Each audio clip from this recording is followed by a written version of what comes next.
astounding. And they almost seem grown up as well.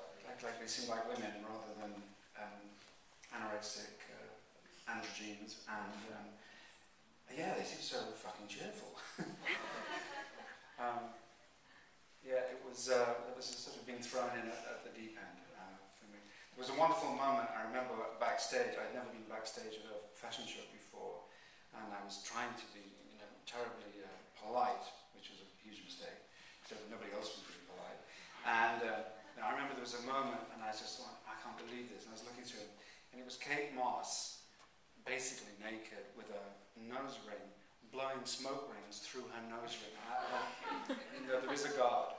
And then I went, well, there would be a guard if you remembered to turn the camera on rather than just being mesmerized by Kate Moss blowing smoke rings. I had the one thing, the trouble with video, you see it, you kind of think this is great, and you go, oh no, there's the button that you want. And I didn't get it. So, okay, any questions? No. Well, I think you started the whole internet. Well, first Diane Renee, she was ahead of her time in fashion film. But I think you certainly started the whole sort of, getting people aware with that Kate Moss film. Because I remember everyone was like, what's going on? Blah, blah, blah, with that Kate Moss film. So bravo to you. Thank you. It was fabulous to see that fashion film. I just wish people would, we need more of that. So thank you. That was Good. just Thank you. brilliant. I'm glad. I mean, I was wondering, you're kind of fashion people, how interesting it was to, the sort of archive aspect of it too. Because I say I hadn't seen it for a long time. Now a couple of times I thought, wow, that's really beautiful. What a beautiful jacket, My question actually would be, what made you think of the internet? Because so many people at that particular time, it's not that long ago, were very sort of dismissive of what the internet could do. So how what made you, and how did you manage to persuade? Well, as a filmmaker, which is sort of what my kind of recognized day job is, in the last 10 years, basically, the point where I got so pissed off with the Hollywood system and the budgets, like anyone, I quite like to spend money on an image and so on, but what comes with it is just not worth it. The deal is not worth it. You don't actually end up with what you want, and everyone's unhappy and so on. The money thing just corrupts. And not from a Marxist point of view, just actually from a practical point of view. So I started to look at alternative ways of shooting. So first of all, switch from 35 to 16. So Leaving Las Vegas was shot on 16. And it looks beautiful, And then a kind of internal dialogue about image quality, which is interesting right now. A lot of fashion photographers are now shooting on the red because the quality is now high enough. And of course, it's really lazy photography because you're getting 25 shots a second. So, if you can't get a fucking shot, in a 3-minute sequence, you are pathetic, And the model will move around, and you're going to get a shot, It's cheating, and it's not a good way to get an image. But at the same time, and that's where this corruption comes in. I started to look at low end. So it's like, I was just more interested in, okay, what's out there that's cheap, that actually ends up giving you an image. And then as part of that, the aesthetic of the image to me is like, it shouldn't look like the real thing to me. To me, an image, if you look at painting, Impressionism is maybe more interesting than photorealism. Why the let's say, quasi-realistic painters that we really worship, they're not super realists, they are impressionists. And yet in cinema, because of capitalistic technology tendencies, we lurch towards perfection. What did you shoot it on? Was it medium format? Was it high format? Was it was it a 23-inch? It's like, who gives a fuck, You go to any store and buy a camera. If you've got half a brain, you can take a good photograph. You know something about light. So I started to think, okay, these cameras started coming out, and I started trying them. And then I shot a film in Venice called Hotel, very low budget, and shot a whole sequence in that in the dark with the night vision camera on a Panasonic. Not, like let's say semi-pro, but not super pro. Not the red, not that kind of thing. And the image quality is just gorgeous. Plus suddenly you're in the dark with an actor and you have a completely different psychology. Kate was not, she's very shy. doesn't want to do movies. She's resisted. I mean, she must have had a million offers, right? And so I knew her, and I said, we had a meeting, and I said, listen, actually just be you and me and maybe one other person, and it's no big deal. And actually, there won't be any lights on either. And it'll look great. It looks great on skin tone, and all that sort of stuff. So, in answer to your question, just the sort of marriage between the technology that's available at the low end and the freedom that gives you, and the freedom that then gives you with the actors, the models, whatever we call them. So then the internet was a logical extension of that. So if you're not shooting on high definition, then the internet's not a problem because it is low definition. And actually, I've become addicted, like pretty much everybody else, to YouTube, and I've seen some amazing images on YouTube. I'm doing a kind of project now where most of the stuff I'm gathering is shot on phones or whatever, and I'll put 4 or 5 images on screen at the same time. If the image is strong and if the storyline really pushes through, then you really don't care. If something drastic happens in the world and somebody shot it on a mobile phone, you don't hear people kind of going, oh, the quality of that image of that plane crash, did you see that? It was kind of blurry. It's like out of focus at one point. I couldn't watch it. Just couldn't watch it because no one gives a fuck. And we've moved into this new sphere of don't give a fuck.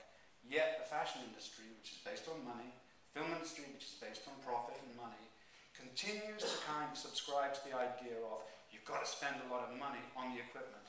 Otherwise, we're going to look really fucking dumb if you've got just like a little plastic camera. You're not going to look pro, man. So you've got to get a big camera, and you've got to get at least 5 people around it who look like they know that they're doing brain surgery, which is the thing I absolutely hate about the film business. I want to just be there with the actor. I don't want those motherfuckers in the way. So it's a little bit soft, the light or this,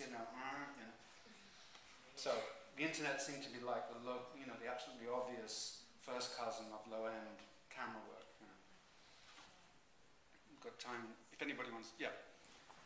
I just wondered what gave you the idea to change your voice pitch and why when you did that. Kate said, already that long my voice.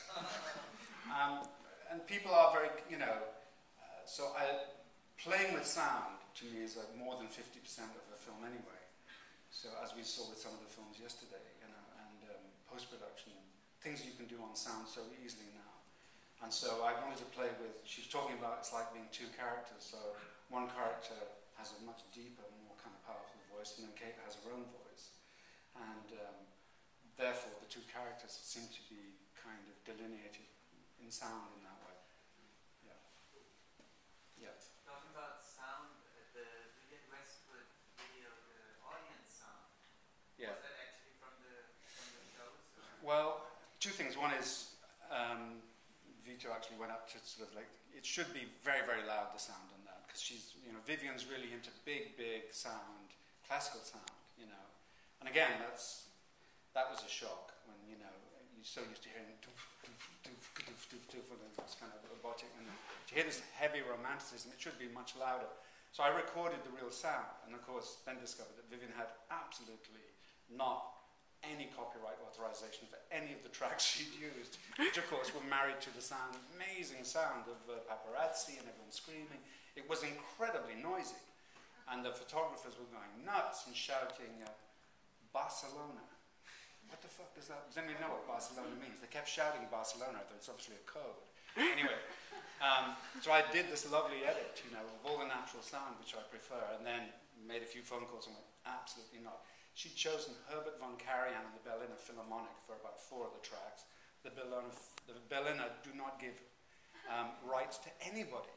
It was a non-contest, so we had to get alternative versions, and then I had to do a post-production session with a bunch of people shouting Barcelona, basically.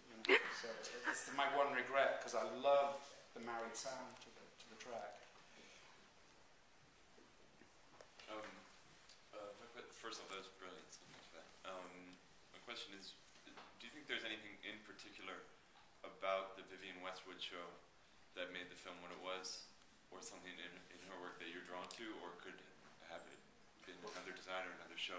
I'm sure. I mean, I was aware of Vivian and of what she was doing, and that it was, at that kind of her peak, I think, at that time. And Romany, my daughter, sort of said, you've got to check it out. She's doing these outrageous bombs and the bustiers and the whole thing. I really think it's kind of an important show.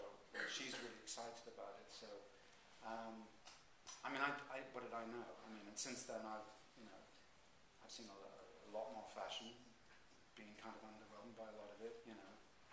I saw Boudica's show, was blown away by that. So sometimes I love fashion. I really continue to look for beauty, in the fashion world. And like everything else culturally right now, also see a lot of crap and a lot of abusive imagery and so on. Again, just money problems. So I'm sure at that time, if I knew a little bit more about fashion, somebody would say, well, this was happening. I also worked with Billy Forsyth in Frankfurt Ballet, and they were working a lot with designers, so that was being incorporated into dance and movement. And obviously the way they moved also I found very beautiful, But actually, because Vivian had a theatrical concept by that use of music, and I know as a filmmaker that the minute you put a certain type of music very loud, someone's going to move in a different way. The minute you use either techno or something like that, you're going to get a dead response. I am dead, I am walking, I am just a kind of robot. And, that's pretty prevalent right now. And then they try and use a bit of kind of faux romanticism. But this is like just fully blown, unashamed, 19th century romantic music. So it did really affect the way they were walking, as I said, and smiling. You want? Good. Thank you.